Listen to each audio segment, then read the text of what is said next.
नमस्कार मेरे प्यारे दोस्तों, स्वागत है आपका मोनो अकेडमी में। तो दोस्तों, मध्यकालीन भारत में हमने दिल्ली सल्तनत पूरा पढ़ लिया है और आज हम पढ़ेंगे दिल्ली सल्तनत के प्रशासन और सूफी आंदोलन के बारे में। तो दोस्तों, करेंगे अपने आज के टॉपिक की शुरुआत। लेकिन उससे पहले मैं अपने बारे में बता दूं, मैंने बीटेक मैकेनिकल इंजीनियरिंग से की है और पोस्ट ग्रेजुएशन में हिस्ट्री, और मैं असिस्टेंट कमांडेंट के इंटरव्यू तक गया हूँ। तो मेरे प्यारे दोस्तों, करते हैं अपने आज के टॉपिक की शुरुआत प्रशासन से। तो इसके प्रशासन में मंत्री परिषद को कहते हैं मजलिस ए खलवत। तो ये जो मैं आपको प्रशासन पढ़ा रहा हूँ, जैसे कि मैंने अपनी लास्ट वीडियो में बताया था कि आजकल के एग्ज़ाम में ट्रेंड बदल गया है। ज़्यादातर जो क्वेश्चन आते हैं प्रशासन से ही आते हैं और प्रशासन से संबंधित जो टर्म है वो आपको बहुत कम, यानी कि ढूंढने से भी बहुत कम मिलते हैं। मैंने यहाँ पर एक ही जगह इनको इकट्ठा किया हुआ है जिससे आपको कहीं भी परेशानी ना हो। तो मंत्री परिषद को कहते हैं मजलिस ए खलवत, और जो जासूस था, जासूस को कहते थे दिल्ली सल्तनत में बरीद। तो ये भी कई बार क्वेश्चन में आया है लेटेस्ट, जासूस को कहते हैं बरीद। और कमांडर इन चीफ जो होता था आर्मी का, वो था सुल्तान। और दीवाने विजारत, यह इसका प्रधान होता था वजीर, और यह शासक के बाद सबसे बड़ा होता था। और यह अधिकारी होता था वित्तीय विभाग का भी। कौन? दीवाने विजारत। वजीर भी था तो विजारत से वजीर, और यह वित्तीय विभाग का भी प्रमुख होता था। दीवाने आरिज या दीवाने अर्ज, यह सैन्य विभाग के लिए था। कौन सा टर्म? दीवाने अर्ज या आरिज। और इसके प्रमुख को कहते थे आरिज ए मुमालिक। और इसे किसने गठन किया था? अगर आपने पीछे पढ़ा हो तो बलबन ने। और दीवाने रिसालत, यह धार्मिक विभाग के लिए था और उसका प्रमुख था सद्र उस सद्र। और दीवाने कजा, यह न्याय विभाग के लिए था और इसका प्रमुख था काजी उल कुजात। तो आप कैसे याद करेंगे इसे? इसमें दीवाने कजा में, कजा से क्या है? काजी, तो वह किससे संबंधित होगा? न्याय विभाग से। और दीवाने रिसालत, उसका प्रमुख था सद्र उस सद्र, और यह किस लिए था? धार्मिक विभाग से। और दीवाने इंसा, यह था शाही पत्राचार विभाग, और इसके प्रधान को कहते थे दबीर ए मुमालिक। यानी कि दीवाने इंसा के पोस्ट पर जो रहता था उसे कहते थे दबीर ए मुमालिक। और आमिर ए हाजिब, यह था दरबारी शिष्टाचार संबंधित से। तो इसमें आ रहा है ना हाजिब, हाजिब से यानी कि जी हजूरी करने से संबंधित है, दरबारी शिष्टाचार संबंधित। और अमीर ए आखूर, ये आरकूर नहीं है, आखूर है। ये होता था अस्तबलों का प्रधान। और साहना ए पील, यह होता था हस्ती सेना, यानी कि जो उसकी होती थी हाथी की सेना, उसका प्रमुख। कौन? सहना ए पील। फिर था ख्वाजा, ख्वाजा होता था इक्ता की देखभाल से संबंधित। तो ये प्रशासन से संबंधित कुछ महत्वपूर्ण टर्म है। अब एक बार फिर दोबारा से रिवाइज कर लेते हैं। जासूस को कहते थे बरीद, मंत्री परिषद का प्रमुख था मजलिस ए खलवत, दीवाने विजारत का प्रधान होता था वजीर, दीवाने अर्ज का आरिज ए मुमलिक, और यह सैन्य विभाग से संबंधित था। दीवाने रिसालत सद्र उस सद्र, यह धार्मिक विभाग से था। दीवाने कजा, इसका प्रमुख काजी उल कुजात, और यह न्याय विभाग से था। दीवाने इंसा, यह इसका प्रधान था दबीर ए मुमालिक और शाही पत्राचार विभाग से संबंधित।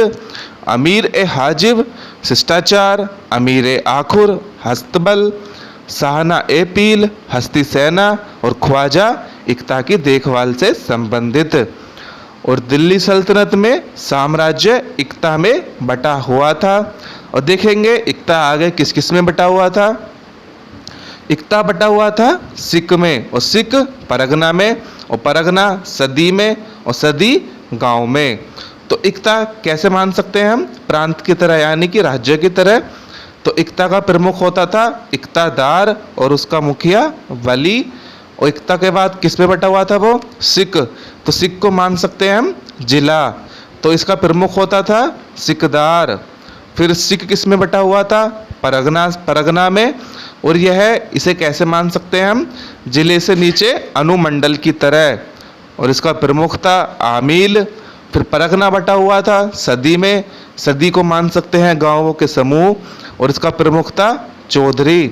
और सदी आगे बटा हुआ था गांवों में, और गांवों का प्रमुख होता था मुखिया, मुकद्दम या चौधरी। और दिल्ली सल्तनत में कौन कौन सी नई प्रौद्योगिकी आई थी? धुनकी, मेहराब, गुंबद, चरखा, नाल, घोड़े की जो नाल होती है, ईरानी रहट, रकाब, पैर रखने के लिए जो होती है घोड़े पे, कवच लोहे का, कलई यानी कि जस्ते का प्रयोग होता था कलई में, कागज बनाने का कार्य है, तो फिर जल्दसाजी भी, कालीन उद्योग, और फिर लास्ट में आसवन विधि यानी कि दवाई उद्योग और इत्र उद्योग में काम आती है ना आसवन विधि, और शराब बनाने में। और पर्दा सिस्टम भी दिल्ली सल्तनत के टाइम से ही भारत में आया था। तो दोस्तों, दिल्ली सल्तनत हमारा यहाँ पूरा समाप्त होता है। यदि आपने मेरी वीडियो नहीं देखी हो पिछली, तो आप वीडियो के सेक्शन में जाकर देख सकते हैं। और यदि आपने मेरी प्राचीन भारत के इतिहास की वीडियो भी नहीं देखी हो, उसे आप प्लेलिस्ट में जाकर देख सकते हैं। तो दोस्तों, करते हैं अपने नेक्स्ट टॉपिक यानी कि सूफ़ी से शुरुआत। तो सूफ़ी से, तो इसका सूफ़ी का पहला ज्ञात सूफ़ी संत है हसन बसरी। तो याद कर लीजिएगा कि पहला ज्ञात सूफ़ी संत कौन है? हसन बसरी। और 8वीं सदी में राबिया एक महिला सूफ़ी संत हुई। यह प्रथम महिला और एकमात्र महिला सूफ़ी संत है। कौन? राबिया। और भारत आने वाले पहले सूफ़ी संत थे अल हुजबीरी दातागंज बख्श। तो इसमें क्या याद करना है? पहला सूफ़ी संत हसन बसरी, और प्रथम और महिला एकमात्र कौन थी? राबिया। और भारत आने वाले प्रथम सूफ़ी संत अल हुजबीरी दातागंज बख्श था। इन्होंने अपना केंद्र लाहौर बनाया। और अबुल फजल ने भारत में 14 सूफ़ी सिलो यानी कि संप्रदायों का जिक्र किया है, जिनमें से सबसे प्रसिद्ध और प्रमुख कौन सा था? चिश्ती संप्रदाय। और भारत आने वाले पहले चिश्ती हैं कौन? मोइनुद्दीन चिश्ती, और इन्हें ख्वाजा साहबी कहा जाता है। और इन्होंने अपना केंद्र अजमेर बनाया। और यह 1192 ईस्वी में मोहम्मद गोरी के साथ आए। तो अब देखते हैं नेक्स्ट हम। मोइनुद्दीन चिश्ती के अनुसार संगीत आत्मा के लिए पौष्टिक आहार है। तो यहाँ से वन लाइनर क्वेश्चन बन जाएगा कि किस चिश्ती संत ने कहा था कि संगीत आत्मा के लिए पौष्टिक आहार है? तो क्या निशान लगा के आना है आपको? मोइनुद्दीन चिश्ती। और इन्हीं के शिष्य थे हमीमुद्दीन नागौरी। इन्हें हिंदुओं से कहा जाता है कि हिंदुओं से विशेष लगाव था, और इन्होंने मांस भी त्याग दिया था। और ये दिल्ली सल्तनत की स्थापना के बाद पैदा होने वाले पहले मुस्लिम थे। कौन? हमीमुद्दीन नागौरी। और इन्हें ही इल्तुतमिश ने सुल्तान तारिकीन की उपाधि दी। आगे इसके बाद फिर बख्तियारुद्दीन काकी हुए, फिर उसके पश्चात बाबा फरीद हुए। इन्होंने अपना केंद्र बनाया था हासी एवं अजोधन को, और ये बलवन के दामाद थे।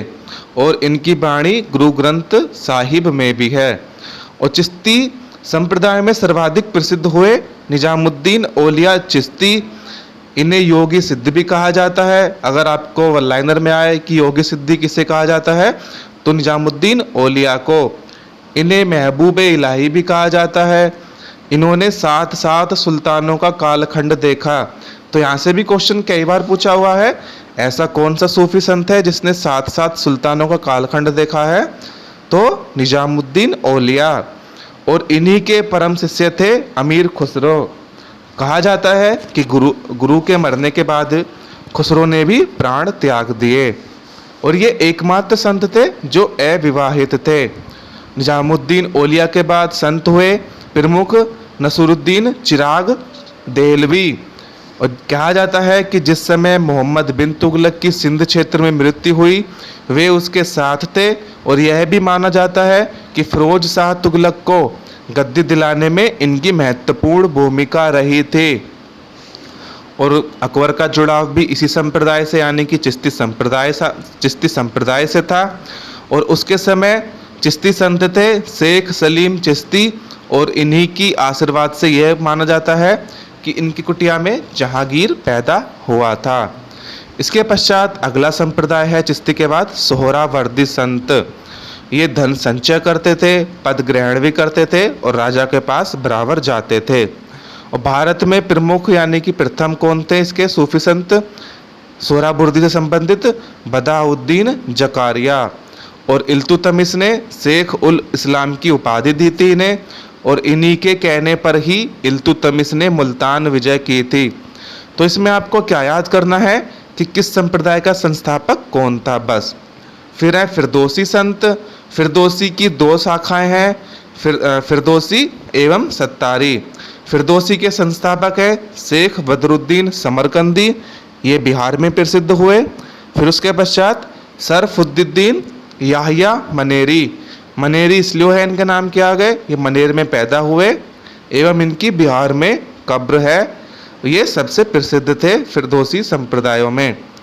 फिर जैसे कि पहले कहा था, फिरदौसी की दो शाखाएं हैं। सत्तारी शाखा के संस्थापक हैं शाह अब्दुल्ला सत्तार, और इसके सबसे प्रसिद्ध थे मोहम्मद गौस।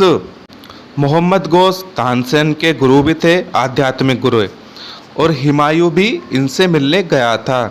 फिर है कादरी। कादरी संप्रदाय के संस्थापक है नियामतुल्लाह कादरी, और इस संप्रदाय के सरप्रमुख संत थे मियां मीर। और गुरु अर्जुन देव ने मियां मीर से ही स्वर्ण मंदिर की नींव रखवाई थी। तो यहाँ से भी क्वेश्चन आया है कि स्वर्ण मंदिर की नींव किसने रखी थी? तो गुरु अर्जुन देव ने मियां मीर से ही स्वर्ण मंदिर की नींव रखवाई थी। और दारा सिखों ने भी इनसे मुलाकात की थी, और बाद में दारा सिखों ऐसा कहा जाता है कि कादरी संत का शिष्य बन गया था। फिर उसके पश्चात नक्शबंदी, इसके संस्थापक हैं नियामतुल्लाह कादरी, और बाबर एवं औरंगजेब का जुड़ाव इसी सिलसिले से था। इसमें आगे संत हुए शेख अहमद सरहिंदी, एक कट्टर मुस्लिम थे, इन्हें जहांगीर ने जेल में बंद कर दिया था। तो यहाँ पे आपका सूफी संप्रदाय समाप्त होता है। इसके पश्चात अब हम पढ़ेंगे आगे भक्ति आंदोलन, और उसके पश्चात विजयनगर साम्राज्य को समाप्त करने की अगले लेक्चर में कोशिश करेंगे। तो दोस्तों, यदि आपको मेरी वीडियो पसंद आई हो तो उसे लाइक करें एवं शेयर करें, और यदि आपने मेरे चैनल को अभी तक सब्सक्राइब नहीं किया है तो उसे सब्सक्राइब अवश्य करें व बेल आइकन दबाना ना भूलें, जिससे आपके पास मेरी वीडियो की लेटेस्ट नोटिफिकेशन सबसे पहले पहुँचे। दोस्तों, वीडियो को अंत तक देखने के लिए आपका बहुत बहुत धन्यवाद।